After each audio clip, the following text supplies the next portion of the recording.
Bonjour dans cette nouvelle vidéo qui concerne la vente one-to-one, donc d'un humain à un autre. Alors je pose la question suivante, qu'est-ce que c'est que vendre une voiture? Qu'est-ce que c'est que vendre une montre? Qu'est-ce que c'est que vendre des habits? Et très souvent quand je pose cette question à des participants, j'ai droit à un tas de différentes réponses. Mais ce que j'essaie d'expliquer là, c'est qu'en fait quand on vend des voitures, on vend des jouets à des adultes, c'est tout. On doit se baser sur le volet plaisir et non besoin, parce que très souvent ici on nous apprend à dire je dois percevoir le besoin, je dois détecter le besoin. En fait, il n'y a rien à détecter. Le client vient, il te dit ok, je vois cette voiture, j'aime bien, combien c'est, quel est le prix, quel est l'avantage, blablabla. Donc il n'y a rien à détecter. En fait, si on se base sur l'aspect besoin, on rate en fait l'idée. Le client qui vient chez vous n'a pas besoin de voiture. Il en a une qui roulera encore 5-10 ans. Donc ce n'est pas une question de besoin, c'est une question de désir.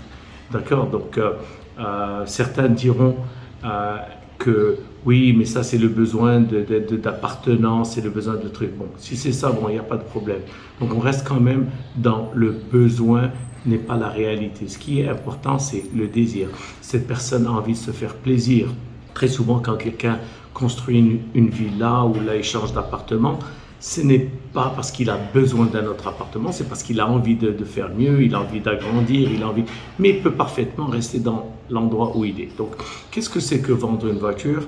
C'est se faire plaisir. Donc, si on se base sur ce côté frivole de l'humain, on a plus de chances d'aboutir à une vente que si on se base sur le côté paperasse, réglementation, avance, etc., etc. Donc pour pouvoir vendre une voiture plus facilement à un humain, essayons de comprendre qu'est-ce qui lui fait plaisir. Est-ce que c'est la meilleure stéréo?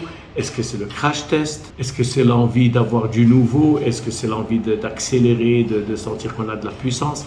Donc c'est rarement un besoin pratique, c'est un besoin émotionnel.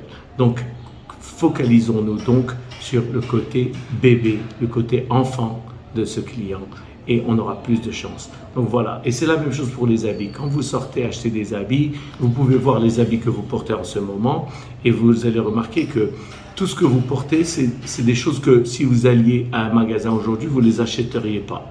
Pourquoi? Parce que c'était un moment dans le temps. Donc vous ne les avez pas achetés par besoin, vous les avez achetés par désir et le désir est éphémère. Il est là et il part. Donc, concentrons-nous sur le volet humain de la chose et vous allez voir que ça va aller plus vite. Donc, assurons-nous que nous allons mettre un gros focus sur l'ambiance que nous allons créer avec ce client. Si l'ambiance est là, on a plus de chances de vente que s'il est tendu, si il fait chaud, si on ne lui accorde pas de temps, parce qu'on a cassé le côté plaisir de la chose. Donc, si vous allez acheter une chemise et l'ambiance n'y est pas et que vous ne vous sentez pas bien, vous avez chaud, vous avez soif, ou quoi que ce soit, le plaisir est gâché, donc la probabilité d'achat est diminuée. Donc voilà, c'est quoi vendre des voitures? C'est vendre des gros jouets à de gros bébés. Voilà, bonne chance. Si vous avez aimé cette vidéo, je vous prie de bien vouloir la liker et bien sûr partager si vous pouvez. À la prochaine.